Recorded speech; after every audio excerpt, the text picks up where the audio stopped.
Welcome back to Book Break. I'm here today to do something totally new for me. I'm going to get my tarot cards read, and I'm here with Jen and Fiona, the authors of Wildcard. What is tarot?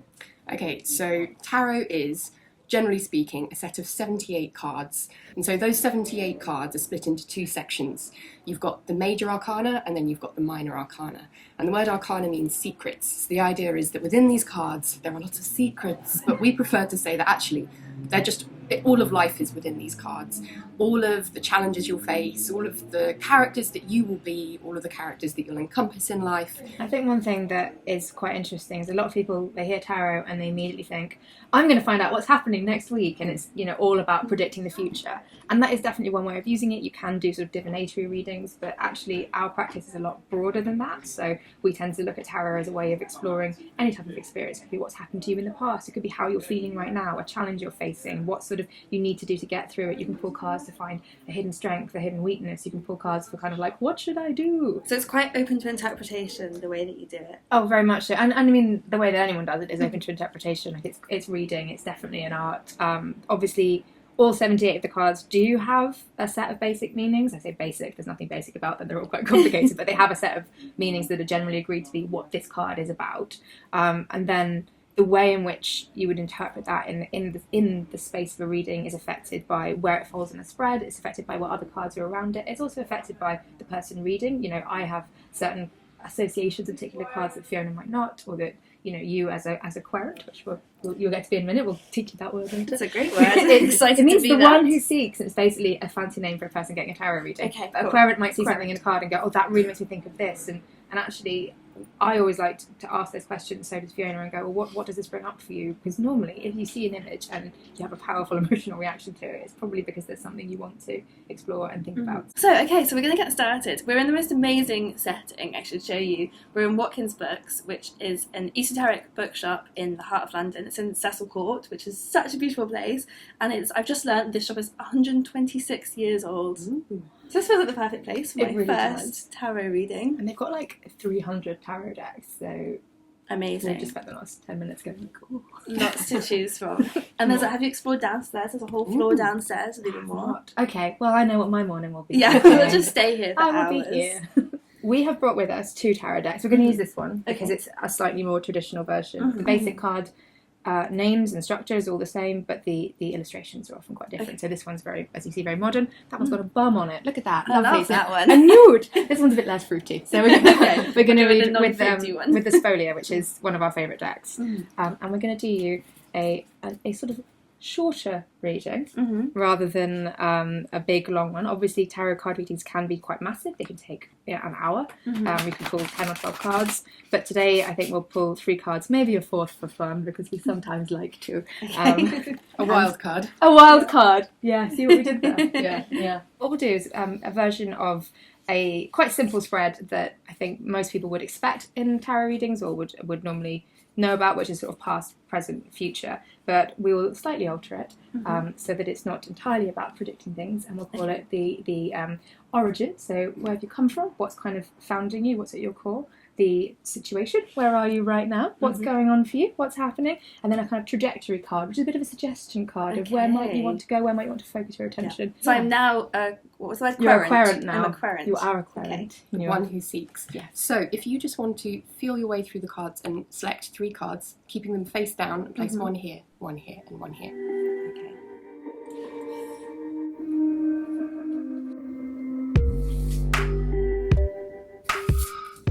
So we will turn all 3 over at once, and I'm sorry in advance, we always seem to end up making noises like an owl. We're always just like, wow, as though we haven't seen them before. Okay. It's amazing.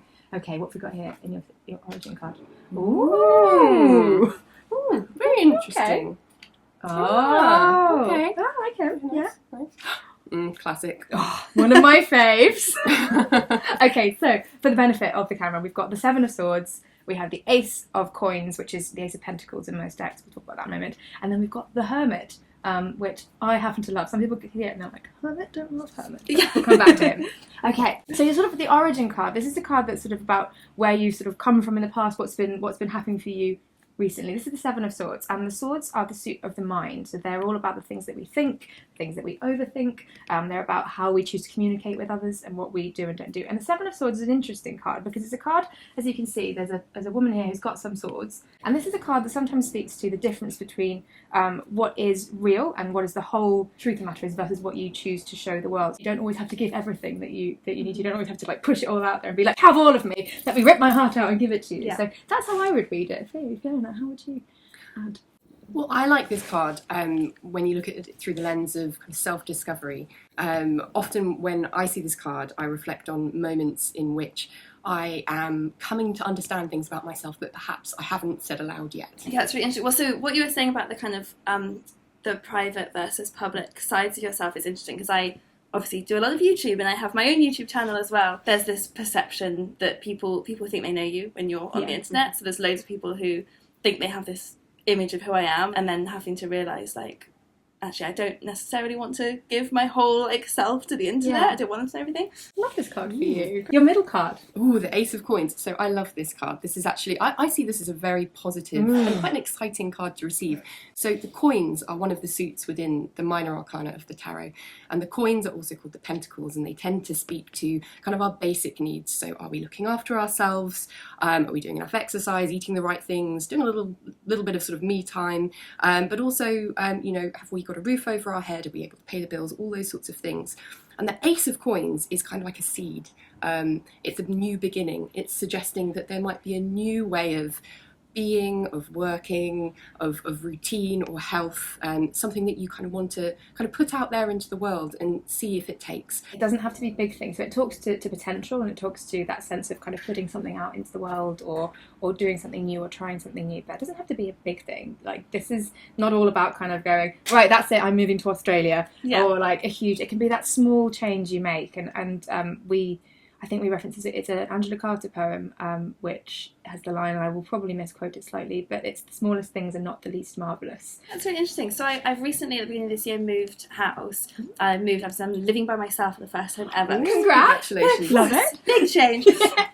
But yeah, so I guess it's a kind of reminder of I want to start having these new routines and looking after myself a bit better than just sort of getting Deliveroo on the sofa again, because I'm like, still haven't figured out my life plan now. I really like that for you, and I think maybe a chance to reflect on, what is the life you want to build on your own. I live on my own as well, and it is really fun, but also there is the danger of the Deliveroos, when you're just like, I don't really want to cook. Yeah, I know. But the nice man on the bicycle will bring it to me. They come so quickly. They really do. Okay, so now your final card, your sort of trajectory card, which is a bit of a suggestion. The Hermit, sometimes people see it and they go like, oh, that's bad. Does that mean no one wants to hang out with me? Yeah. And what it actually means is like, no, you don't want to hang out with other people. It's about deciding, I don't want you. The Hermit falls in the major arcana, so the 22 trump cards of the deck. So those are the big sort of like the big daddies of the tarot, and they do tell some very deeply metaphorical story. But when you get the Hermit, it's really talking about the power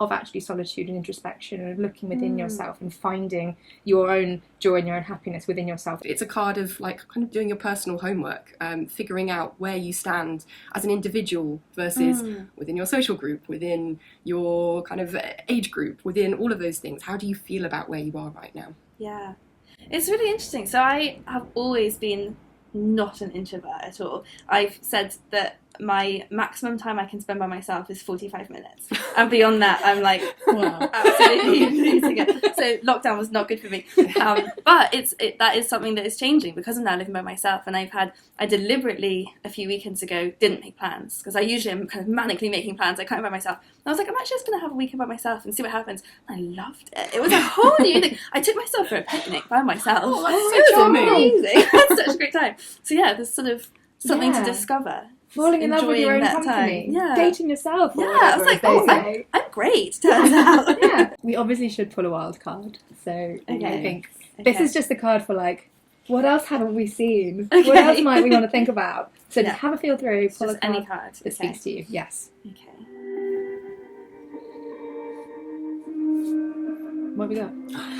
Oh, well, this is lovely. It's a pretty one. This one. It's the Ace of Cups. More aces. The cups are the suit of the heart, they're the water suit, this is the suit of the earth, of the body. And the aces are always about what potential you have. And it's obviously the ace of pentacles, the ace of coins is about the potential to do something quite physical, something you can touch, something you can hold. The ace of cups is about the potential for feeling, for creativity. So when something like this comes up, it's basically sort of saying, like, you've got this huge potential within you. Your cup runneth over with sort of emotional energy. Where do you want to put it? Where do you want to go? I love it. I mean, I think when I look at these two cards together, the Ace of Coins and the Ace of Cups, I just think of spring, like the awakening, that amazing feeling when you have that first, few days of spring sunshine, and you're like, oh my God, I've been slumbering for all these months and it has felt dead in winter, and now I can finally start waking up and just kind of put yourself out there into the world. And this reading kind of suggests it's not just in one particular area of your life, that there might be just this sort of like great awakening where you feel like the potential of many different things, the potential to kind of experiment, to try something new, to give something a go.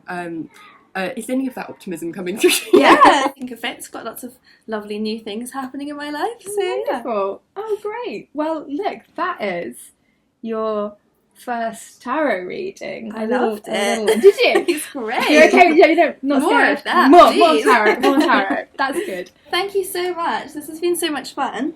And Wildcard is out now, so I will put a link in the description box below to where you can go and buy it. And it's shiny. And beautiful. We very much love about it. Yeah, thank you so much. This has been fantastic. Thanks for having us. See you next time.